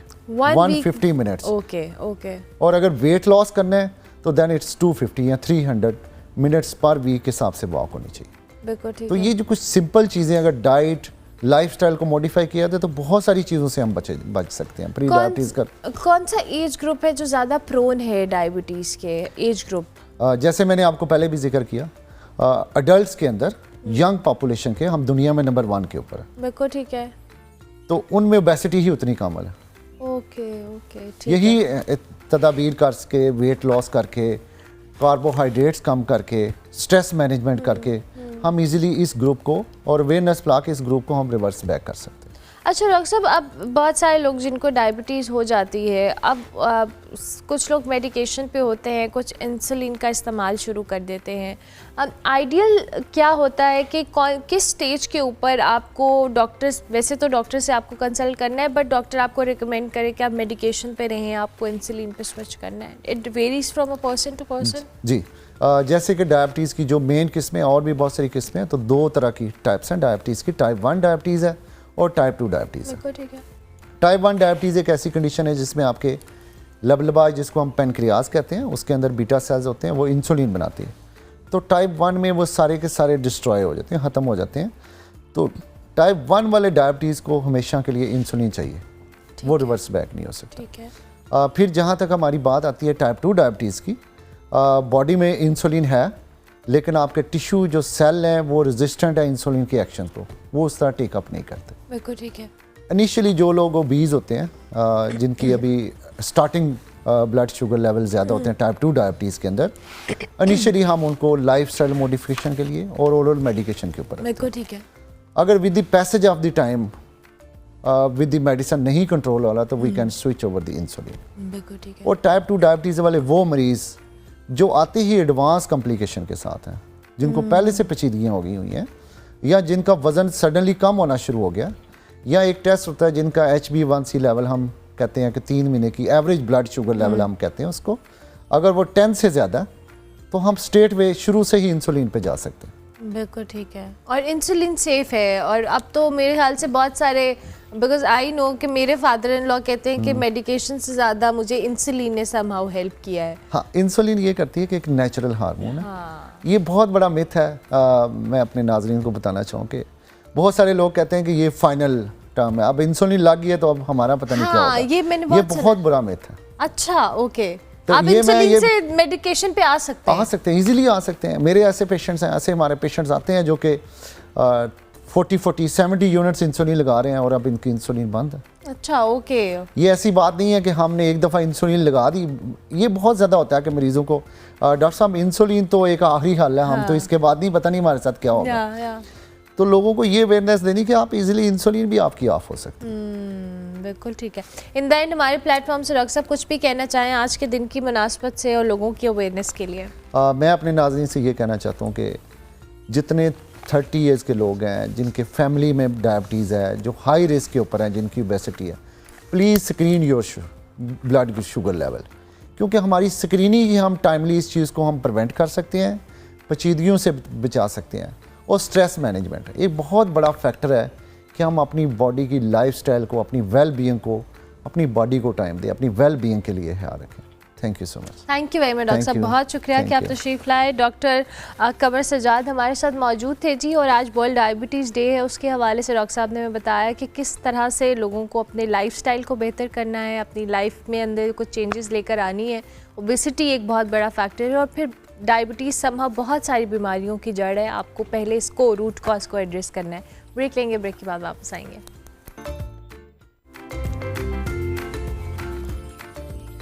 Welcome back to good morning public ji. Break के बाद वापस आ गए हैं। अब बात करेंगे हुकूमत सिंध का जी। सेहत आमा की बेहतरी के लिए एक अहम और एक बड़ा ज़बरदस्त इकदाम है, वो ये कि इमरजेंसी के मरीज़ों के लिए ICU एम्बुलेंस सर्विस मुतारिफ करवाई गई है, जिसमें वो तमाम सहूलियात मौजूद हैं जो कि आपको ICU के अंदर अवेलेबल होती हैं। इस हवाले से आप कराची से मुजम्मिल फ़िरोज़ी से जानते हैं। जी मुजम्मिल। गुड मॉर्निंग अर्मला। हम आपको टाइम टू टाइम बताते रहते हैं कि सिंध के जो गवर्नमेंट हॉस्पिटल्स हैं वहाँ पे क्या सिचुएशन है। अक्सर व बेशतर हम ये रिपोर्ट करते हैं कि सिंध के जो हॉस्पिटल्स हैं वहाँ पे ICU बेड नहीं मिलते हैं। आज हम आपको इंट्रोड्यूस करवाएंगे ICU ऑन व्हील्स, मतलब ऐसी इक्विपमेंट है जो ICU बेड जो हॉस्पिटल में दी जाती है सहूलत, वो सिंध गवर्नमेंट जो है मुहैया कर रही है सिंध वासियों के लिए एम्बुलेंस में। तकरीबन 125 से ज़ायद एम्बुलेंस है जो सिंध के बड़े शहरों में ये सर्विस दी जा रही है सिंध गवर्नमेंट की जानिब से। इस एम्बुलेंस में क्या क्या सहूलियात हैं, कौन से इक्विपमेंट्स हैं, अगर मरीज़ को हंगामी बुनियादों पर वेंट की ज़रूरत हो, उसको वेंटिलेटर चाहिए हो, तो वो किस तरह से इस सर्वाइव कर सकता है और हमारे जो एम्बुलेंस से फ़ायदा उठा सकता है। एम्बुलेंस जो चल रही है वो Sindh integrated emergency health services के तहत चल रही है, जिसको हुकूमत सिंध चला रही है। 125 से ज़ायद एम्बुलेंस जो है वो सिंध के बड़े शहरों में सर्विस दे रही है। एक एम्बुलेंस में आज हम मौजूद हैं, हमारे साथ हम जानने की कोशिश करेंगे इस एम्बुलेंस में क्या इक्विपमेंट्स हैं। हमारे साथ एक रज़ाकार मौजूद हैं। अस्सलाम वालेकुम, क्या नाम है भाई आपका? आसिफ सलामत। आसिफ सलामत। ये बताइए कि जिस एम्बुलेंस में हम मौजूद हैं इसको कहते हैं ICU ऑन व्हील्स, ऐसा ही है? जी बिल्कुल, आपने बिल्कुल ठीक फरमाया है। अच्छा, बताइएगा कि जो आप ये जो सर्विसेज दे रहे हैं, ये 125 से ज़ायद एम्बुलेंस अभी सिंध में सर्विस दे रही है। आप ये बताइए कि इस एम्बुलेंस में क्या इक्विपमेंट्स हैं जो मरीज़ों को हंगामी बुनियादों पर तिब्बी इमदाद देते हैं? जी, मल्टीपल हमारे पास इक्विपमेंट मौजूद हैं, जिसमें हमारे पास वेंटिलेटर है, पेशेंट मोनीटर है, नेबुलाइजर मशीन है, AED मशीन है, सक्शन मशीन और पोर्टेबल सिलेंडर, फिर फिक्सेबल सिलेंडर, एम्बो बैगिंग, मेडिकेशन की किट बैग। बताइएगा कि किस तरह के मरीज़ जो हैं वो आपसे रब्ता करते हैं और कि ये कौन लोग, आप जब कॉल आती है तो मरीज़ तो क्रिटिकल सिचुएशन में होता है, तो उस वक्त क्या सिचुएशन होती है? देखें, ये एम्बुलेंस जो है फ्री ऑफ कॉस्ट हर तरह के पेशेंट को डील कर रही है, और जो क्रिटिकल पेशेंट की बात आ जाती है तो उसके लिए हमारे पास जो इक्विपमेंट खास जो हमारे पास मौजूद है, जिसमें हमारे पास कह सकते हैं कि पेशेंट हमारे पास रिस्पिरेटरी फेलियर में है या कार्डियक अरेस्ट में है या रिस्पिरेटरी अरेस्ट में है, तो उसमें हमारे पास जब कॉल्स आती हैं तो बेसिकली वेंटिलेटर की बहुत ज़रूरत होती है, जो कि बड़ी एक हाई लेवल कॉस्ट है। तो उसके लिए हमारे पास फ्री ऑफ कॉस्ट सर्विस, हमारे पास वेंटिलेटर उसकी जो सर्विसेज हैं वो भी बिल्कुल फ्री हैं हमारे पास। अच्छा ये बताइएगा कि दिन में कितनी कॉल्स आप लोगों के पास आ जाती हैं और ओवरऑल हम बताएं जैसे कितनी शिफ्टों में आप लोग काम करते हैं? बेसिकली 8 आवर्स की हमारी शिफ्ट है और इसमें हमारी 3 शिफ्टें हैं, तो टोटल 24 आवर्स 24/7 सर्विस है ये। तो एक शिफ्ट हमारे पास 3 से 4 केस, एक गाड़ी जो है वो वेंटिलेटर के पेशेंट जो है वो डील कर लेती है। हॉस्पिटल से हमें जो डॉक्टर्स या जो भी अटेंडेंट हैं वो कॉल करते हैं हमारे कमांड एंड कंट्रोल में, तो पेशेंट की सारी ब्रीफ हिस्ट्री बताते हैं कि पेशेंट को ऑक्सीजन की नीड है या पेशेंट जो है वो वेंटिलेटर का पेशेंट है या सिंपल पेशेंट की शिफ्टिंग करनी है। तो उसी लिहाज से हमारे कोड जनरेट होते हैं और उसी लिहाज से हमारी व्हीकल्स जो है ना वो स्टैंडर्ड होती हैं हमारे पास। अच्छा ये बताइएगा कि जब पेशेंट आपके पास आ गया तो आप लोग किसी तिब्बी अमले से या दूसरे डॉक्टर से कांटेक्ट में होते हैं या खुद ही ट्रीटमेंट कर रहे होते हैं? नहीं जी, जहाँ हम लोग को ज़रूरत पड़ती है कि हमें अपने माहिर डॉक्टर की राय भी लेनी चाहिए तो हम 1123 पे अपने टेली हेल्थ में कॉल करते हैं और गाह बगाह हमें वो सारी चीज़ें बता रहे होते हैं कि भाई आप लोगों ने भी ये मेडिकेशन स्टार्ट करनी है, ये इस मेडिकेशन को स्टॉप कर दें, पेशेंट का हार्ट रेट ये चल रहा है तो ये मेडिकेशन है, पेशेंट का हार्ट रेट लो चल रहा है तो ये मेडिकेशन है, बीपी रेज हो रहा है, बीपी डिक्रीज़ हो रहा है तो उसके लिए ये मेडिकेशन आप देते हैं। तो क्या इस तरह की एम्बुलेंस प्राइवेटली दस्तियाब हैं कराची में? जी प्राइवेटली दस्तियाब हैं, लेकिन क्योंकि ये सर्विस फ्री ऑफ कॉस्ट है तो अब हर दूसरा इंसान जो है वो इसी चीज़ को अफोर्ड नहीं कर सकता कि 40 से 45 हज़ार एक पर इंटरवेंशन का वो वेंटिलेटर के लिए दे और फिर दूसरे हॉस्पिटल जाकर वहाँ भी वो बिल्स को पे करे। आज जी बहुत बहुत शुक्रिया। अर्मला मैं आपको बताऊं कि देखिए ये जो एम्बुलेंस सर्विस यहाँ पे दी जा रही है अगर प्राइवेटली भी कराची में मूव होती हैं, इस तरह की प्राइवेट भी मिल जाती हैं, ये एम्बुलेंस सर्विस जो है सिंध गवर्नमेंट की जानिब से फ्री ऑफ कॉस्ट प्रोवाइड की जा रही है। एक शिफ्ट में जो है ये 3 से 4 पेशेंट को हॉस्पिटल लेके जाते हैं। अगर जब प्राइवेटली बताऊँ आपको तो 40 से 45 हज़ार रुपये एक मूवमेंट का खर्चा आता है जो सिंध गवर्नमेंट जो है वो बिल्कुल फ्री ऑफ कॉस्ट प्रोवाइड कर रही है यहाँ पर।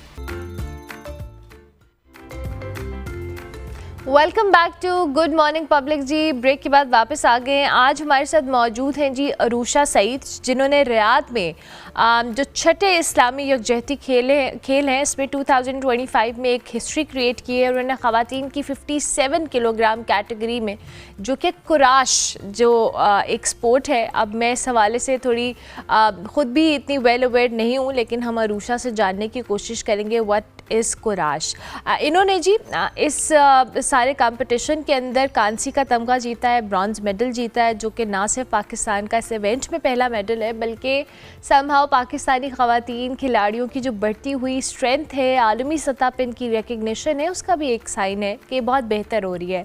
अरूशा ने जी दुनिया की बेहतरीन कुराश फाइटर्स के ख़िलाफ़ गैर मामूली जो महारत है, हौसला है और कॉन्फिडेंस के साथ मुकाबला किया और अपनी मेहनत और लगन से ये प्रूव किया है कि पाकिस्तानी ख़वातीन किसी से कम नहीं है। ये जो मेडल, ब्रॉन्ज मेडल उन्होंने जीता है, ये पाकिस्तान के लिए समहाउ एक तारीख़ी संग मील भी है। इनसे हम बात करने की कोशिश करते हैं। अरूशा अस्सलाम वालेकुम। वालेकुम अस्सलाम। कैसी हैं आप? जी शुक्र अल्लाह, आप कैसी हैं? मैं बिल्कुल ठीक। थैंक यू सो मच कि आप तशरीफ़ लाई और आपको बहुत बहुत मुबारकबाद पहले तो इस मेडल के लिए। कैसा लग रहा है? जी फर्स्ट टाइम था, इंटरनेशनल था और बहुत अच्छा लग रहा है और मेडल के बाद तो ज़्यादा बहुत अच्छा लग रहा है। बहुत अच्छा लग रहा है। अब हमें ज़रा कुराश के हवाले से बताइए, क्या स्पोर्ट है और आप कब से खेल रही हैं? कुराश बेसिकली पाकिस्तान में इसको जूडो कहते हैं और इंटरनेशनल लेवल पे इसको क्या कहते हैं, कुराश कहते हैं। ठीक है। और यहाँ पे क्या कहते हैं, हम गी वगैरह पहनते हैं और जो बाहर जब इंटरनेशनल लेवल पे होती है तो इसको कुराश कहा जाता है और जो हम यूनिफॉर्म पहनते हैं उसको यख्ता कहते हैं। यख्ता कहते हैं, ओके। और ये जूडो थोड़ा सा एक्सप्लेन करें कि कैसे होता है, टीम होती है, आप कॉम्बोज में खेलते हैं, थोड़ा सा बताओ। बेसिकली ये सिंगल पार्टनर की गेम होती है। ठीक है। और इसमें आप गी पहनते हो, ग्रिपिंग वगैरह होती है, ग्रैपलिंग होती है, थ्रो लगानी होती है और टेक्निक की गेम होती है, उसके बाद पावर होती है। Okay okay. और आप कब से खेल रहे हो ये? मुझे 3 इयर्स हो गए। 3 इयर्स हो गए। आपकी फैमिली में कोई और था, किसी से देख के इंस्पिरेशन हुई या ख़ुद से शौक़ हुआ कि मैंने ये करना है? जी मेरे बड़े भाई हैं, वो इस फील्ड में हैं, मुझसे पहले से हैं, उनको माशाल्लाह से 6 to 7 इयर्स हो गए हैं। ओके। और फिर उनको देखते देखते फिर मुझे भी शौक़ हुआ और मुझे अब 3 इयर्स होने वाले हैं। 3 इयर्स होने। तो अभी तक का एक्सपीरियंस कैसा है? कहाँ कहाँ पार्टिसिपेट किया? इंटरनेशनल तो आपने में बताया कि आपका पहला एक्सपीरियंस था, नेशनल लेवल के ऊपर कहाँ कहाँ आप पार्टिसिपेशन कर चुके हैं? जी हर मंथली भी इवेंट होते रहते हैं, डिस्ट्रिक्ट लेवल पे भी होते रहते हैं, तो इसमें हमारी पार्टिसिपेशन होती रहती है। लास्ट टाइम मैं गई थी फैसलाबाद, वहाँ पे भी हुआ है। तो उसमें भी मैंने पार्टिसिपेट किया था। इसके अलावा लाहौर में भी होते रहते हैं और अभी नेशनल गेम्स भी आ रही हैं। तो मुझे बताएं आपकी जो ट्रेनिंग है कहाँ पे करती हो आप, और किस तरह की ट्रेनिंग होती है, साथ साथ पढ़ाई और सारी चीज़ें कैसे मैनेज हो रही हैं? जी, हमारा एक क्लब है, मैफ क्लब, जिसमें हमारे कोच है रफ़ीक सदीक और उनकी मिसेस है नादिया रफ़ीक। वो हमें ट्रेनिंग करवाते हैं, और बहुत से और भी बच्चे आते हैं जो कि पे नहीं करते, फ्री ऑफ कॉस्ट उनको ट्रेनिंग करवाई जाती है। और लड़कियों के लिए स्पेशल ट्रेनिंग करवाई जाती है, उनको जो भी मतलब आ रहे हैं मसाइल पेश हो रहे होते हैं, तो उसकी तरफ से, क्लब की तरफ से बहुत सारे वो काम किया जाता है।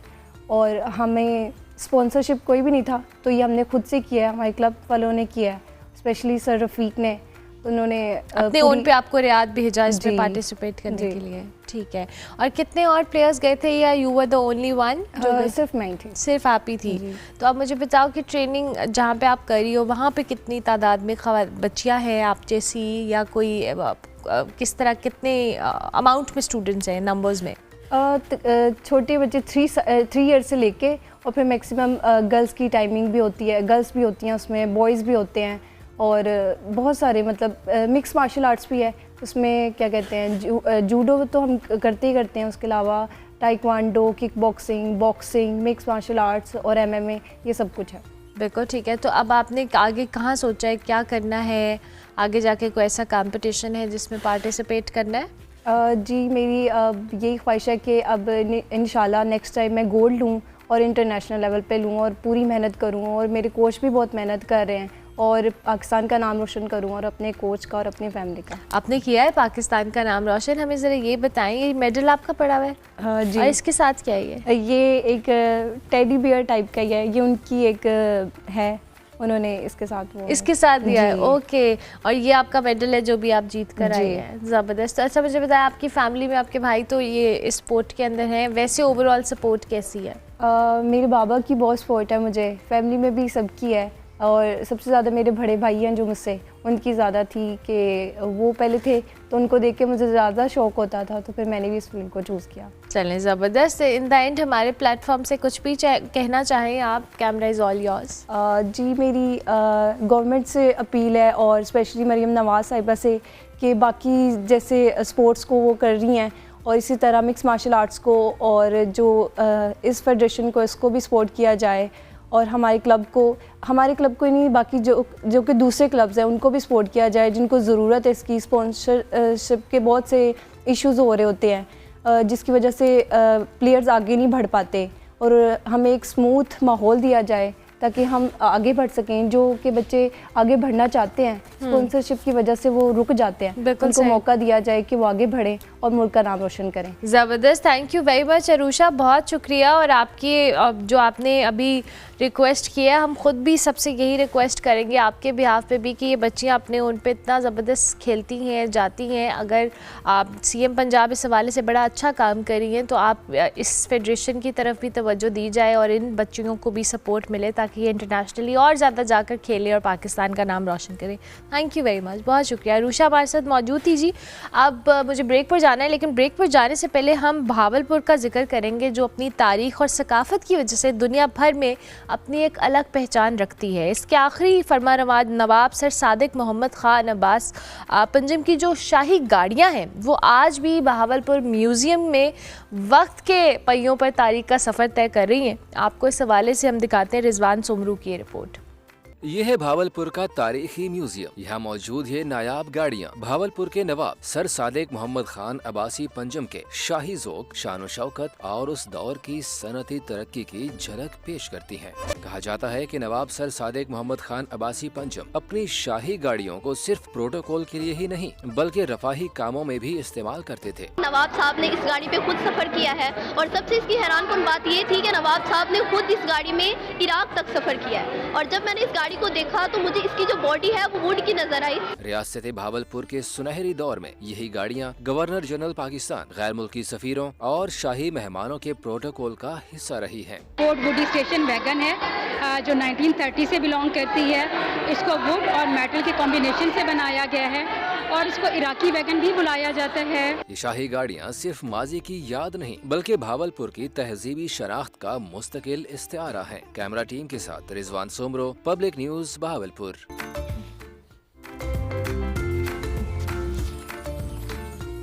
Welcome back to good morning public ji. Break के बाद वापस आ गए। अब आपकी मुलाकात हम आर्टिस्ट से कराएं। मुझे बड़ा मज़ा आ रहा है। हम रोज़ाना एक आर्टिस्ट बुलाते हैं, बात करते हैं, इतनी अच्छे अच्छे आर्ट पीसेस वो अपने लेकर आते हैं। आप कुरैतुलैन डार जो कि एक विजुअल आर्टिस्ट हैं, उन्होंने 2019 में जी Punjab university college of art and design से ग्रेजुएशन की। उसके बाद उन्होंने MPhil किया NCA से कल्चरल साइंसेज में, और अब वो कनेट के अंदर एज अ परमानेंट फैकल्टी पढ़ा भी रही हैं।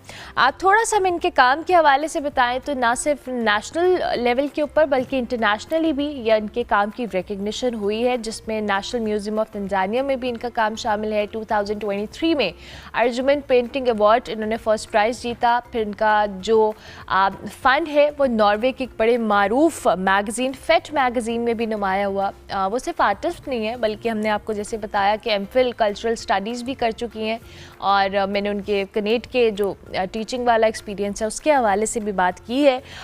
इनकी कुछ काम का कुछ एस्पेक्ट जो पंजाबी लोक किस्से हैं, जुगनी की कहानी से भी मुतासिर है, लेकिन इन्होंने अभी तक अपनी जो ऑब्जर्वेशन है, जो इन्होंने काम किया है, वो अपनी लाइफ एक्सपीरियंसेस हों, अपनी ऑब्जर्वेशंस हों, उसकी बुनियाद पे किया है। और मज़ीद इनके काम के हवाले से हम जानेंगे, इनसे बात करेंगे। इस वक्त कुरैतुलैन डार हमारे साथ स्टूडियोज़ में मौजूद हैं। अस्सलाम वालेकुम। वालेकुम अस्सलाम। कैसी हैं आप? बिल्कुल ठीक, आप कैसी हैं? बिल्कुल ठीक, thank you so much Qurratulain, बहुत शुक्रिया कि आप तशरीफ़ माय लाई। प्लेजर। कुरैतुलैन, हमें ज़रा बताएं, माशाल्लाह आपका जर्नी तो अच्छा खासा लंबा है। कैसे स्टार्ट हुआ आर्टिस्ट बनने का? जो एक होता है ना journey, it's very different and challenging at the same time, Pakistan जैसे मुल्क में जहाँ में विद टाइम आर्ट की रिकग्निशन आई है। अच्छा, सो मेरे लिए ना it just came very naturally to me, like breathing. Okay, मतलब ever since I was a child मुझे बस पता था कि मैंने यही करना है। मेरी इंक्लिनेशन ही टुवर्ड्स आर्ट थी। सो मेरे घर पे कोई फाइन आर्टिस्ट तो नहीं था, बट मेरे दादाबू, I very distinctly remember, was a huge music enthusiast. So हमारे घर के अंदर शेल्व्स एंड शेल्व्स होती थी full of the small cassettes जिसमें प्योर राग होते थे, no music, nothing. So classical राग्स होते थे, वो दादा वो सुनते थे, और मुझे कभी समझ नहीं आई थी एज अ चाइल्ड कि उनको क्या मजा आता है। But somehow you know he enjoyed that. और उसने थिएटर भी किया हुआ था अपनी जवानी के अंदर, और पॉलिटिक्स में बड़े इंटरेस्टेड थे। So I saw like growing up, मैंने उनको देखा। माई फादर, मुझे बहुत लेट पता चला that he did amazing poetry. So वो एक इंक्लिनेशन टूवर्ड्स आर्ट हमेशा से फैमिली में रही है। मैंने पता नहीं सबकॉन्शियसली या कॉन्शियसली, बहुत ज़्यादा तो नहीं, आई जस्ट अडॉप्टेड दैट, और maybe it was in my genes. Okay, but so मुझे याद है कि मुझे ड्रॉ करने का बड़ा मज़ा आता था बचपन से। मुझे फेरी टेल्स पढ़ने का, छोटी जो शॉर्ट स्टोरीज़ होती हैं, मेरे पास piles and piles of books होती थी। फिर एक पॉइंट पे मेरे पास कलेक्शन थी, बिकॉज जो उर्दू कहानियाँ होती हैं ना, उसमें जो इलस्ट्रेशंस होती हैं वो जिन्नों की, और वो तिलिस्मे होश रुबा, और इसके अंदर से जो स्टोरीज़ बच्चों के लिए उन्होंने बनाई भी होती हैं, उसकी इलस्ट्रेशंस मुझे इतनी इंटरेस्टिंग लगती थी कि मेरे पास वो कलेक्शंस थी फिर स्टोरी बुक्स की। तो बचपन से ही बस किसी ना किसी तरह मैं आर्ट के साथ एसोसिएटेड रही। मेरी एक बड़ी डिस्टिंक्ट मेमोरी है वेयर मैं I grow up in Gujranwala. So मैं गुजरांवाला में पली बड़ी हूँ, और मैं 7th ग्रेड में हम लाहौर मूव किए थे।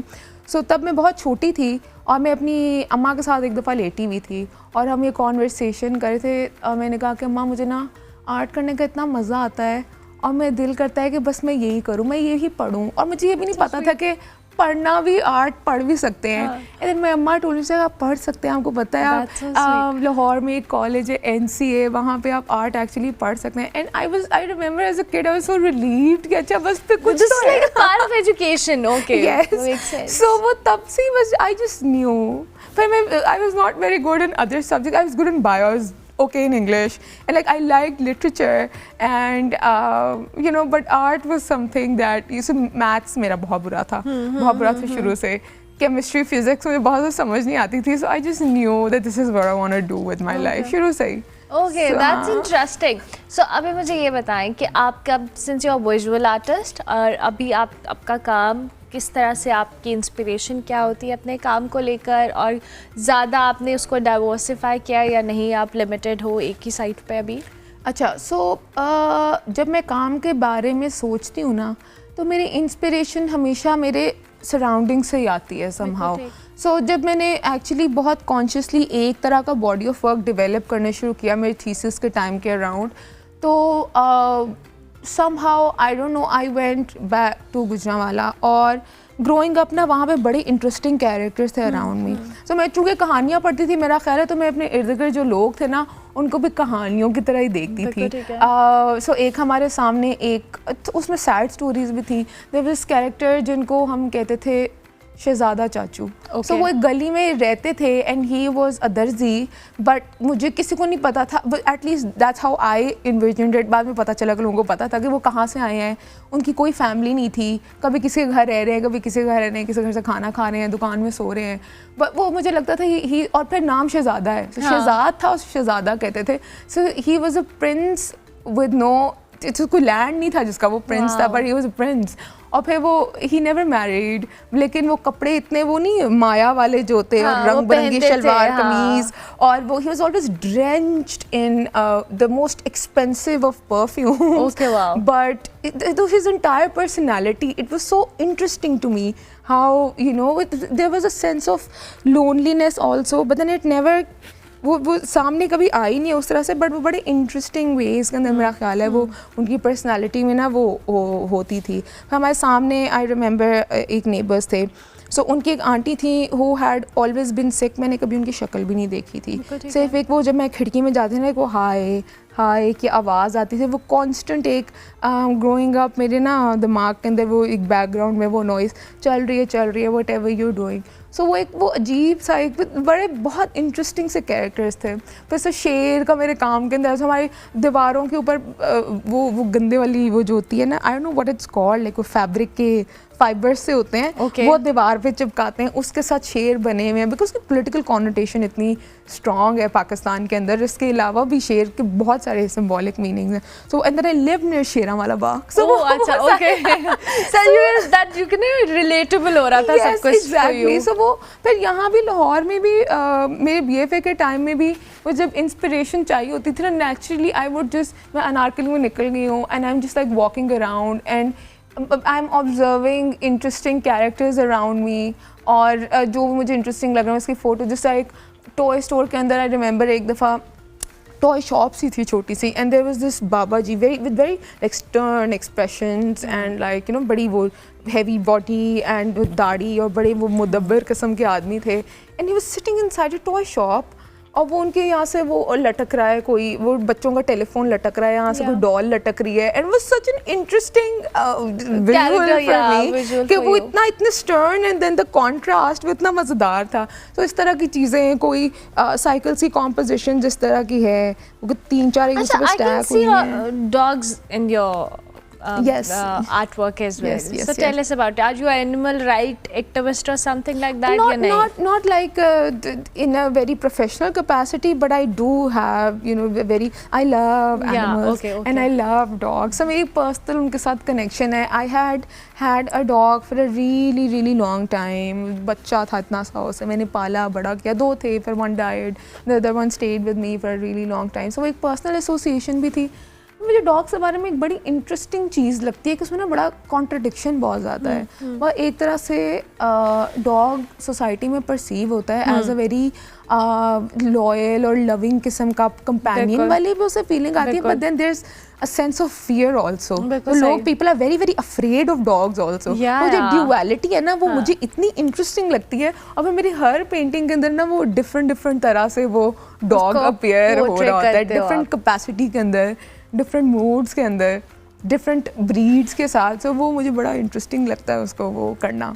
That's interesting. अच्छा, मुझे अब कोरत है ये बताएं कि जाहिर है अभी इंटरनेशनल काम भी है आपका, वो कहाँ पे है? मैंने तो एक बहुत ब्रीफ से इंट्रो में आपको बताया, but tell us about the detail कि अभी आप जिस फेट मैगजीन का हम जिक्र कर रहे हैं, you know we are talking about a museum as well. So क्या कहाँ पे डिस्प्ले हुआ है? So international exposure मेरा अभी, because I had been, so I graduated in 2016 and so 5-6 साल हुए मेरी प्रैक्टिस को. अभी उस तरह से बीच में कोविड भी आ गया, बट खैर इंटरनेशनल एक्सपोजर मेरा, so I have displayed my work in the National Museum of Tanzania. ठीक है। वो डॉक्टर राहत थी, she was curating a Okay. show, और जो हमारी ex principal थी पंजाब यूनिवर्सिटी की, so उनके she then took my work also there, which was a good experience. I didn't go, but my work went. But, yeah. So my work has traveled more than I have actually. more important, Yeah, my I think. work has been to America. तो collectors के पास है ना, तो कहीं कहीं LA में बैठा हुआ है, कहीं लंदन में बैठा हुआ है, nice, but interesting. मैं पाकिस्तान में बैठी हुई हूँ, तो Okay. मुझे इंटरेस्टिंग लगता है. Those my works are also parts of me that are like Okay, in makes different sense. parts of the world. But इसके अलावा there's a feminist magazine Norway की, Oslo में based है, Fet magazine. So they reached out to me, और उनके एक issue के लिए I made an illustration. It was about feminism in Islam, और उसकी पूरी एक डिबेट थी. सो उसके लिए फिर they asked me to illustrate that text by Amina Wadud, एक रिसर्चर है. सो वो मैंने किया था उनके लिए. That's interesting. Since you're teaching as well, तो कुरतलैन हमें ये बताएं कि टीचिंग का एक्सपीरियंस कैसा है, बिकॉज और पाकिस्तान के अंदर artist, art work with time में बहुत सारे आर्टिस्ट हम रेगुलर बेसिस पे इंटरव्यू कर रहे हैं, दे आर सेइंग कि it's improving day by day. अब तो बहुत फ़र्क आ गया है, यू नो. पहले बहुत डिफरेंट होता था सिनेरियो. हम तो जैसे यू वर टेलिंग कि आर्ट पढ़ते भी हैं, we never knew, हमें तो पता भी नहीं होता था.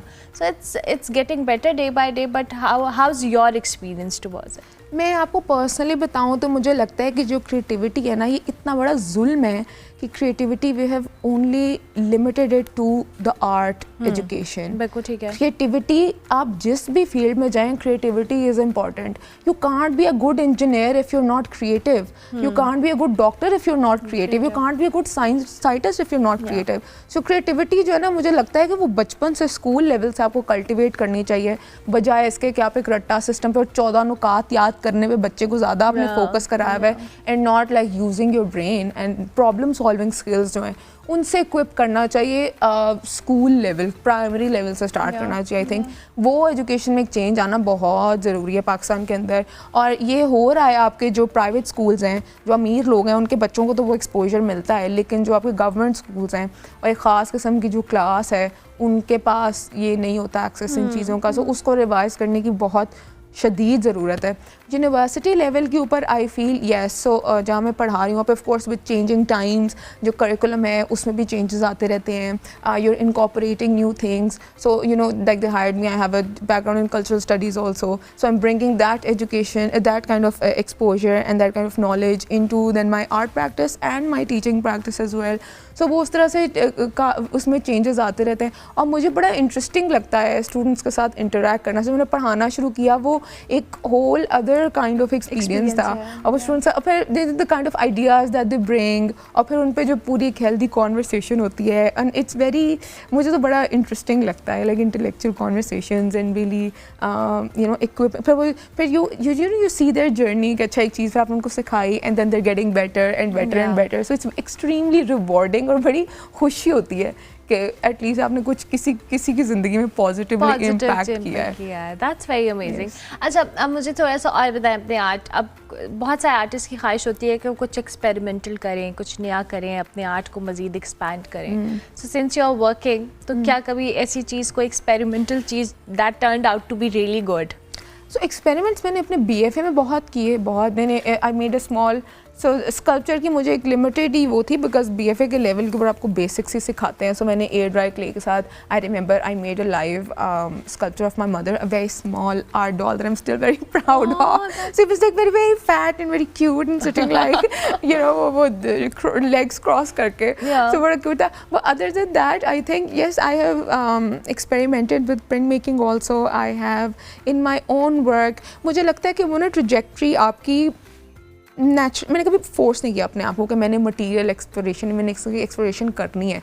What ever happens, what ever direction my work goes in, मुझे बस ये है कि मैं काम करती रहूँ. बिल्कुल. सो वो जिस तरह अब आहिस्ता आहिस्ता मुझे अब सबने कहने भी शुरू कर दिया, अच्छा विजुअल लैंग्वेज में चेंज आ रहा है, it's becoming more dark, sometimes it's becoming more poetic, so वो depends on you know a lot of things. And then also I have this poetry, मेरे फादर की एक पूरी की पूरी मैन्यूस्क्रिप्ट है of a lot of poetry that he you know he passed away a couple of years ago, so वो मुझे मिली, and it's the most beautiful poetry. और so he really wanted to collaborate with me. किसी वो हमेशा कहते थे कि हम मिल के कुछ करते हैं या हम आइडियाज़ डिस्कस करते हैं पेंटिंग के, और हम हमेशा मजाक उड़ाती थी कि पापा क्या वो. So वो now that you know I have his poetry and I wanted I'm experimenting with turning it into like an art book thing. So मैं खाली पोइट्री नहीं करना चाह रही हूँ, पब्लिश में चाह रही हूँ. उस पोइट्री को एक विजुअली भी एस्थेटिकली प्लीजिंग तरह से आप एक उसके साथ कुछ एक्सपेरिमेंट कर सकें. So I am in the process of doing that. Then my MPhil की research I am also experimenting with. So उसकी रिसर्च थी, मैंने पुलिस की जो TV रिप्रेजेंटेशन है उसके ऊपर पूरी की पूरी रिसर्च की थी. So now like I am thinking of how I can like उसको मैं विजुअल लैंग्वेज में कैसे ट्रांसलेट कर सकती हूँ अपनी रिसर्च को, और उससे किस तरह के इंटरेस्टिंग विजुअल्स निकल सकते हैं. But I think in visuals, I think more than words, I think in words also. But then वो जो एक इमेज बनती है ना वो मेरे लिए ज़्यादा एक्साइटिंग होती है, and then to bring it to life. अच्छा, वो ये इसी से मेरा अगला सवाल है कि मोस्टली आर्टिस्ट हम कुछ विजुअलाइज कर रहे होते हैं, we have something in our mind, but when it comes to execution हम एज अ नॉर्मल पर्सन नहीं कर पाते हैं, ये एग्जैक्टली नहीं हो पाता है. As a artist do you feel that challenge also कि अगर आपने कुछ विजुअल किया, जब आप उसको कैनवस पे उतारने बैठे हैं तो मतलब मुझे क्लिक करना कि मैं ये चाहती हूँ एंड आई वांट इट कि इसको इस तरह से होना चाहिए, उसमें कभी चैलेंजिंग बहुत चैलेंजिंग लगता है. So lot of the time जो खास तरह की लाइट होती है जो मैंने अपने दिमाग में इमेजिन की होती है विजुअल के अंदर, और उसको क्रिएट करना on canvas is very difficult. Multiple times मैं लगाती हूँ, फिर मैं उतारती हूँ पेंट, फिर मैं लगाती हूँ, फिर I scratch it off. So वो प्रोसेस का पार्ट है I think. And it's fun. Yes, it is fun. It's challenging, but it's a good kind of challenge. The kind of challenge that I enjoy. So a lot of the paintings I'm still not satisfied with. मैं कभी उस painting से satisfy नहीं होती, जैसे कि हाँ ये बहुत कम काम होता है, इसको देख के मैं कहूँ कि हाँ now like I'm satisfied कोई with this ऐसा work. काम जिसके बारे में यू लाइक कि ये तो कमाल ही हो गया ना. कमाल ही हो गया नहीं, बट एक जो मैंने अर्जुमन पेंटिंग अवार्ड के लिए अपनी पेंटिंग दी थी, I remember. So I was going through a lot. I went through a lot इससे एक साल पहले in my personal life. I lost my father and a lot of other things. And then so फिर मेरे पास एक मौका आया जहाँ पे ट्रांसजेंडर कम्युनिटी जो है उनके साथ इंटरेक्ट करने का, and we had to produce works उनके ऊपर. So I interacted. वो एक और तरह का एक एक्सपीरियंस था, बहुत ही That's very traumatizing, eye-opening. और उनकी पर्सनल स्पेस में जाके पहली दफ़ा एक you know like a heart to heart conversation. You meet these people on the streets और you know but नहीं एक पर्सनल लेवल के ऊपर बैठ के उनकी दिल की बात सुनना, वो एक और ही तरह की चीज़ होती है. So I painted one of those people. और फिर मैंने जब उनको सो वो आई भी शो के ऊपर बड़ी खुश हुई अपनी पेंटिंग से. पेंटिंग के साथ फ़ोटोज़ नहीं, और वो सब बड़ा अच्छा एक्सपीरियंस है. मेरी दोस्ती हो गई उनसे, अभी तक हम कॉन्टैक्ट में हैं. और सो वो जो पूरे वो जो पेंटिंग मैंने अर्जुमन के लिए मैं दे रही थी, और मैंने वो उसको रखी पेंटिंग, जब मैंने completed and I was about to wrap it up और मैं ड्रॉप करने लगी थी शो के लिए, तो मैं देख रही थी. And then I saw not just their grief but मेरी अपनी ग्रीफ की जितनी कल्मिनेशन थी ना, वो मुझे लगा कि उस पीस के अंदर हुई है. एंड आई थॉट कि वो सारा जो कुछ है ना वो बाहर आया है उसके अंदर. यार this is I at that point I did not care if I won the award और not. It did not matter to me. I felt so grateful and so thankful to Allah Mian that I am able to produce an image like this. My brain is able to produce an image like this, and I was just really like satisfied in that moment. और I did not really care कि मुझे award मिलता है कि नहीं मिलता, वो अल्लाह की तरफ से मिल गया तो it's like an add on to you, but somehow. चले in the end हमारे प्लेटफॉर्म से Qurratulain anything you want to add? अगर कोई लोग आपका काम देखना चाहते हैं, कुछ आपसे लर्न करना चाहते हैं, how they can contact you? I have an Instagram. Yeah, that's so you can always message me on Instagram, reach out, and I will respond to you. What's the Instagram handle? It's Kuratulan_dark, QURATULAIN_DAR, all small letters. Okay, lovely lovely, thank you very much Quratulain. बहुत अच्छा लगा आपसे बात करके, आपके my काम को pleasure. देख के, और आप बहुत ज़बरदस्त काम कर रही हैं। Thank you really so glad much. कि आप Thank आए। you. हमने एक ब्रेक लेनी है जी, ब्रेक के बाद वापस आएंगे। आप देखते रहिए good morning public. Welcome back to good morning public ji. Break के बाद वापस आ गए हैं। अब आपको सरगोदा लिए चलेंगे, जहां पर कबड्डी के मुकाबलों का इनेकाद हुआ और इस खेल के दीवाने दूर दूर से इस खेल को देखने के लिए आए। इस हवाले से मोहम्मद बिलाल की रिपोर्ट देखें। सरगोदा की धरती पर सजा पंजाब का रवायती खेल कबड्डी, जिसमें पहलवानों ने दाव पेच और जोर आजमाई का मुजाहरा किया। कबड्डी के दिलचस्प मुकाबलों ने हजारों शायकीन के दिल जीत लिए। तमाशाइयों की तालियों और नारों से फजा गूंज उठी। खेल में खिलाड़ी भी खुश दिखाई दिए और शुरका से खूब दाद वसूल की। कबड्डी इवेंट के ऑर्गेनाइजर की जानब से कामयाब खिलाड़ियों को मोटरसाइकिल इनाम में दी गई। इसके अलावा पहली पोजीशन हासिल करने वाली टीम को 3 लाख रुपए, जबकि रनर अप टीम को 2 लाख रुपए नकद इनाम से नवाजा गया।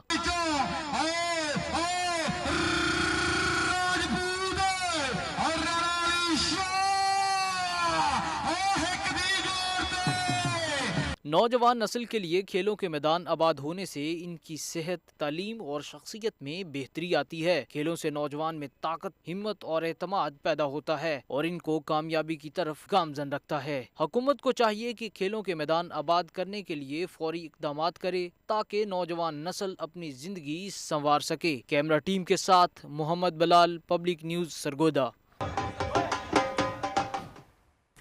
जी, सरगोदा से आपने रिपोर्ट देखी। अब आपको लिए चलेंगे हम चिन्योट की तहसील भवाना के नवारी इलाके, जहां पीर फतेह शाह बुखारी के सालाना उर्स के मौके पर जी आज सकाफती रंग बिखेरते हुए, चूँकि घोड़ों को का रक्स करना ढोल की थाप पे पंजाब की सकाफत का हिस्सा है, इस हवाले से उर्स के मौके पर भी ये डांस का मुकाबला इनेकाद इसका हुआ घोड़ों के, और इस हवाले से आमिर सिद्दीकी की ये रिपोर्ट देखें।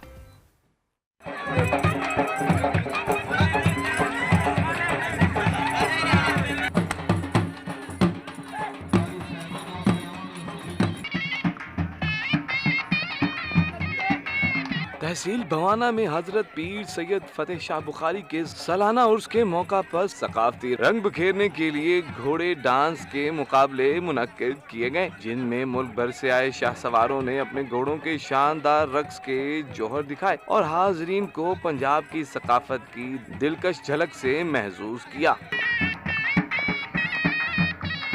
घोड़ा डांस एक नवाबी शौक समझा जाता है। एक घोड़े को रक्स के लिए तैयार करने में तकरीबन 3 साल का वक्त लगता है और इसे देसी घी, गुड़, मुरब्बे और मसाले खिलाए जाते हैं। जब ये घोड़े मौसीकी की धुनों पर रक्स करते हैं तो शायकीन भी दाद दिए बगैर नहीं रह पाते। पाकिस्तान दे शाह सवारां जिन्ना अज घोड़ियां तो डांस करवाया है, असा जनाब घोड़ा डांस वेख्या है, बड़ा लुत्फअंदोज होया है। एक पंजाब दी कदीमी सकाफत है घोड़ा डांस, इसलिए ये घोड़े डांस दे मुकाबले साडे इलाके च होने चाहिए। घोड़ा रखना एक नवाबी शौक है। 3 साल दे विच इहनूं अच्छियां खुराकां देने आ, मक्खण न्यारियां मराच मिसाला इन्हां दे के डांस सिखा के इन्हां तैयार करे ने आ। शहनाई और ढोल की थाप पर झूमते हुए खूबसूरत घोड़ों का रक्स पंजाब की सकाफत की दिलकश झलक पेश करता है। कैमरामैन सईद अहमद के साथ आमिर सदीकी, पब्लिक न्यूज़ चिन्योट। जी, आपने रिपोर्ट देखी। प्रोग्राम का वक्त ख़त्म हो रहा है। इंशाल्लाह मेरी आपसे मुलाकात होगी अब मंडे को, लेकिन कल परसों आप हमारा बेस्ट ऑफ देख सकेंगे। फीडबैक आपने हमारे सोशल मीडिया हैंडल पे लाजमी देना है। लेकिन जाते जाते हम आपको लिए चलेंगे गुरु नानक देव जी के जन्मदिन की तकरीबात के हवाले से, जिसमें शिरकत के लिए हमसाए मुल्क से भी सिख यात्री लाहौर के अंदर आज अपना आखिरी दिन गुजारे हैं। उन्होंने अनारकली हो, शाही किला हो, अंदरून लाहौर समेत मुख्तलिफ जगहों का विज़िट भी करें। इस हवाले से आप जाबिर वकास की ये रिपोर्ट देखें। मैं आपसे मिलूंगी मंडे को, तब तक के लिए अल्लाह हाफ़िज़। जी बिल्कुल, इस वक्त नारकली बाज़ार में मौजूद हैं और वो सिख यात्री जो कि बाबा गुरु नानक देव जी के जन्मदिन की तकरीबात में शिरकत के लिए पाकिस्तान पहुंचे थे, आज लाहौर की सैर भी कर रहे हैं और साथ शॉपिंग भी कर रहे हैं। हमारे साथ भी मौजूद हैं कुछ ऐसे मेहमान जो कि भारतीय जम्मू कश्मीर से यहाँ पर पहुँचे हैं, जम्मू के इलाके से। आप ये बताइएगा कि यहाँ पर कल भी सैर की, आज भी सैर की, कैसा लगा लाहौर? बहुत अच्छा रहा, बहुत अच्छा रहा। हमने ज़िंदगी में कभी सपने में भी नहीं सोचा था गुरु नानक देव के गुरुपुरब पर, जन्म दिवस पर हम यहाँ पर दर्शन करेंगे। हमें यहाँ पर पहुँच के बहुत अच्छा लगा। पाकिस्तान का इमाम बहुत अच्छा है, बहुत उसने हमारी इतनी इज्जत की, खिदमत की, हम इसके काबिल नहीं थे, हम इसके काबिल नहीं, अब इतनी खिदमत की उन्होंने, हम इन लोगों ने हमें बहुत इत्मीनान दिया और इज्जत दी। मैं अपने बच्चों वास्ते, बहू वास्ते, पोती पोते वास्ते उन्होंने वास्ते समान लिया। कल अस गुरुद्वारा साहब गए सा, उत्थों समान लिया, तो कपड़े ले, चूना मंडी कपड़े ले, बुसकी के सूट ले, 4 5 10 12 चुनियाँ लियान और लेडीज सूट लेन। बिल्कुल, ये जैसे इन्होंने ख़रीदारी की जूते की, इसी तरह हमारे पीछे भी कुछ सरदार साहिबान जो है वो नज़र आ रहे हैं, जो कि ये वेस्ट कोट जो है वो यहाँ से ख़रीदारी करने की कोशिश कर रहे हैं। और यहाँ पे मुख्तलिफ दुकानों में जो है ना वो इस वक्त रश जो है वो इस वक्त नज़र आ रहा है सिख बरदरी का। इस वक्त शाही किला लाहौर के अंदर मौजूद है और यहाँ पर जो सिख यात्री मौजूद हैं वो यहाँ पर सैर भी कर रहे हैं और यहाँ से लुत्फ़अंदोज़ हो रहे हैं। उनसे जानते हैं कि आज का दिन कैसा गुजरा। ये बताइएगा और कैसा लग रहा है यहाँ सैर करके? बहुत वधिया लग रहा है, जो इस इतिहास किले के हम दर्शन कर रहे हैं। यहाँ महाराज रणजीत सिंह ने 40 साल राज किया है और एक बेहतरीन राज जो अज भी दुनिया के विच सब तो बेहतरीन राज दे विच गिनिया जाता है, जिस राज दे विच किसी नूं कोई फांसी नहीं दी गई। हरेक नूं एक अख नाल वेख के महाराजा रणजीत सिंह ने एक मिसाल कायम की है। जहाँ राज दे विच कोई किसी ना कोई वितकरा नहीं, कोई फर्क नहीं। बड़ी खुशी हुई अज देख के, जिथे महाराजा रणजीत सिंह दीवान लाउंदे सी। ਤੁਸੀਂ ਦੱਸੋ ਜੀ कैसा लगे ਇੱਥੇ? बहुत वधिया महसूस हो रहा जी, इदां लग नहीं रहा जी ਅਸੀਂ ਪਾਕਿਸਤਾਨ ਵਿੱਚ ਤੁਰ ਰਹੇ ਹਾਂ। ਐਂ ਲੱਗਦਾ ਜਿਵੇਂ ਆਪਦੇ ਘਰਾਂ, ਆਪਦੇ ਪਿੰਡਾਂ ਵਿੱਚ, ਆਪਦੇ ਸ਼ਹਿਰ 'ਚ ਤੁਰ ਫਿਰ ਰਹੇ ਹਾਂ ਅਸੀਂ, ਤੇ ਬਹੁਤ ਵਧੀਆ ਮਹਿਸੂਸ ਹੋ ਰਿਹਾ ਜੀ। वो तुसी दसो, एक बड़े बुज़ुर्ग हमारे साथ मौजूद हैं, इनसे भी जो है वो हम बात करते हैं कि यहाँ पे इन्होंने क्या क्या देखा और ख़ास तौर पर शाही किले की सैर की और इस दौरान जो है वो क्या क्या देखते रहे। बुजुर्गो जी, क्या देखा है, क्या सैर की है, क्या देखा? ਪਹਿਲਾਂ ਤਾਂ ਮੈਂ ਜੋ ਇੱਥੇ ਗੁਰੂ ਨਾਨਕ ਦੇਵ ਜੀ ਦੀ ਤੇ ਮਹਾਰਾਜਾ ਰਣਜੀਤ ਸਿੰਘ ਦੀ ਪਾਵਨ ਪਵਿੱਤਰ ਧਰਤੀ ਤੇ ਆ ਕੇ ਜੋ ਸਾਨੂੰ ਇੱਥੋਂ ਦਾ ਨਿੱਘ ਮਿਲਿਆ, ਜੋ ਸਾਨੂੰ ਪਿਆਰ ਮਾਣ ਸਤਿਕਾਰ ਮਿਲਿਆ, ਉਹਦੇ ਖਾਤਰ ਅਸੀਂ ਵਜ਼ੀਰ ਆਜ਼ਮ ਪਾਕਿਸਤਾਨ ਦੇ ਬਹੁਤ ਅਤੀ ਧੰਨਵਾਦੀ ਹਾਂ। ਅਤੇ ਸ਼੍ਰੀ ਆਪਣੇ ਮਰੀਅਮ ਸਾਹਿਬ ਦੇ ਜਿਹੜੇ ਪੰਜਾਬ ਦੇ CM ਨੇ, ਉਹਨਾਂ ਦੇ ਅਸੀਂ ਦਿਲੋਂ ਧੰਨਵਾਦੀ ਹਾਂ। ਇੱਥੋਂ ਦੇ ਬਾਜ਼ਾਰ ਸਾਨੂੰ ਬਹੁਤ ਵਧੀਆ ਲੱਗੇ ਔਰ ਬਾਜ਼ਾਰਾਂ ਦੇ ਵਿੱਚ ਸਾਡੇ ਨਾਲ ਜੋ ਰਸੂਖ ਹੋਇਆ ਉਹਦੇ ਖਾਤਰ ਸਾਡਾ ਦਿਲ ਬਹੁਤ ਖੁਸ਼ ਆ। ਇੱਥੇ ਜਿੱਥੇ ਵੀ ਅਸੀਂ ਪਾਕਿस्तान 'ਚ ਜਿੱਥੇ ਵੀ ਗਏ ਹਾਂ, ਸਾਨੂੰ बहुत मान सत्कार मिला।